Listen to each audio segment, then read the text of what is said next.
It's always the biggest time of year for us. People really like the idea of sticking it to the government and getting a little bit extra discount. This long-time family-owned business is preparing for a busy weekend. It's the annual sales tax-free holiday. 6.5% will not be charged on most goods. We're going to double their savings by giving them an additional 6.25% off, and then we're also giving them 12 months interest-free. The savings come as consumers brace for new tariffs in effect just this week and the threat for more. We'll be putting a tariff on of approximately 100% on chips and semiconductors. I don't think it's going to affect this weekend except for people who panic because they hear the tariffs are in effect. Oh, I better get it now before the price jumps.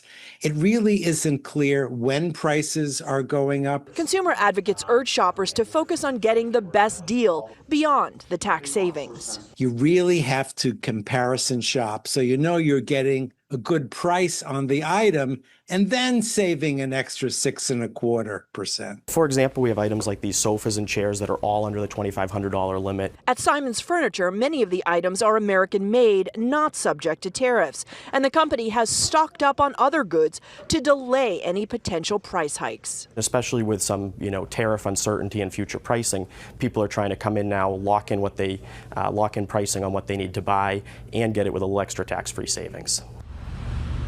An important detail, the tax savings apply to items that cost $2,500 or less. Now, certainly that covers a lot, but some retailers are making the point that it doesn't cover as much as it used to. This sales tax holiday went into effect in 2004, and certainly $2,500 doesn't cover as much as it used to. Live in Framingham, Sarah Conji, WCVB News Center 5. Thank you, Sarah. And head to our WCVB app and website for everything to know before you shop this weekend. We have a guide including all of the items that are and are not exempt from the sales tax. A Texas senator says the FBI has agreed to his request to find lawmakers who left the state to avoid a redistricting vote. In a letter, Republican Senator John Cornyn claims, quote, rogue legislators are avoiding their constitutional responsibilities. Democrats left the state over the weekend in protest of a redistricting proposal that could give the GOP more representation in Congress, 5 seats. Some Democrats were here in Massachusetts earlier this week, marking the 60th anniversary of the Voting Rights Act. Amid the battle to redistrict, President Trump is demanding a new census that excludes undocumented immigrants. The census says it collects data from all people in the U.S., regardless of their legal status, as it has done for its entire 235-year history. The Secretary of the Army honoring the soldiers who helped stop one of their own who's accused of opening fire at Fort Stewart in Georgia. Sergeant Cornelius Radford is accused of shooting 5 soldiers at the base in Georgia yesterday. He is now in custody but has not been formally charged as of yet. Today, 6 soldiers were given medals for their bravery in stopping the suspect and helping those who were shot. One of them says she knew the alleged shooter.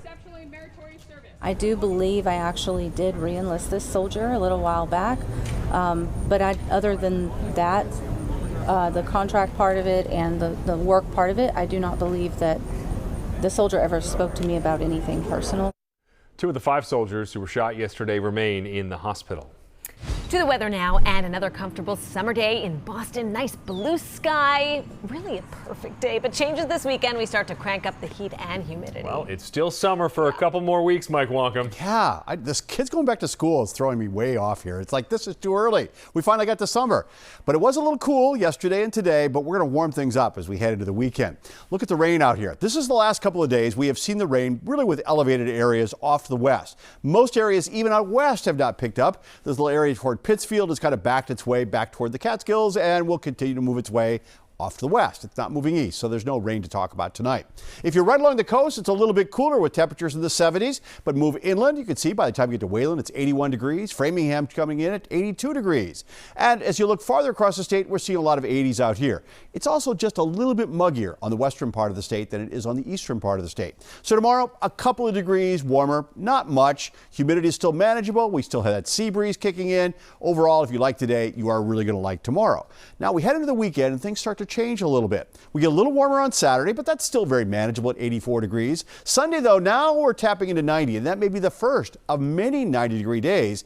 Doesn't have as much humidity. The humidity moves in on Monday. We'll talk more about that and any threats for rain coming up. That in a few moments. Ben? Mike, thank you. The staff at a Somerset nursing home applauded for their swift actions. Firefighters say a fire broke out last night, and the staff did everything right to protect their residents. The nursing home sits just across the river from that assisted living facility in Fall River that caught fire nearly a month ago. And that fire, of course, claimed the lives of 10 people. Our Ted Wayman joins us live in Somerset tonight. Ted.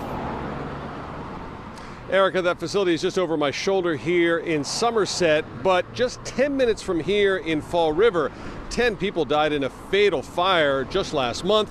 People with family and friends and loved ones inside are grateful today's fire is not fatal.